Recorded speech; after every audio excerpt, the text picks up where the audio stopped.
తిరుమల శ్రీ వెంకటేశ్వర స్వామి వారిని స్మరిస్తే చాలు బంగారు వాకిలి కూడా ముందుగా గుర్తుకొస్తుంది. అన్నట్లు బంగారు వాకిలికున్న విశిష్టత ఏంటి తెలుసుకుందాం నేటి మహర్షి టాక్స్ లో. తిరుమల శ్రీ వెంకటేశ్వర స్వామి వారి దర్శనంలో గర్భగుడికి ముందు ఉండే ఆలయాన్నే బంగారు వాకిలి అంటారు. బంగారు వాకిలి అనేది శ్రీ వెంకటేశ్వర స్వామి వారి గర్భగుడికి ముందు ఉన్న ప్రాంతమే ఈ బంగారు వాకిలి. స్వర్ణ తాపడం చేసిన దివ్యమైన ప్రదేశం. స్వర్ణం అంటే శుద్ధత, పవిత్రత.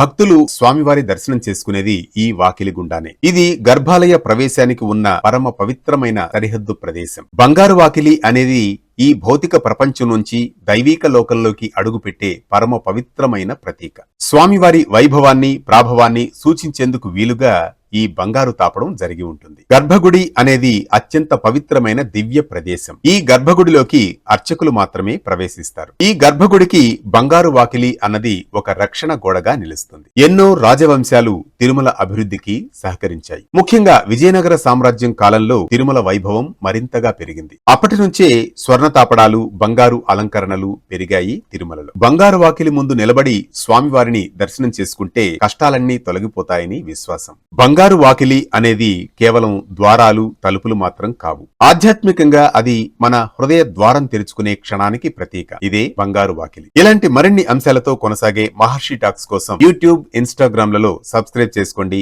ఫాలో కండి. మహర్షి టాక్స్ మీ ఆర్కే కొత్తకోటతో. ఆచారం వెనుకున్న ఆంతర్యం కావాలా? పండుగ వెనుకున్న పరమార్థం తెలుసుకోవాలా? మన సంప్రదాయం మీ మొబైల్లో వెంటనే డౌన్లోడ్ చేసుకోండి. వేటి న్యూస్.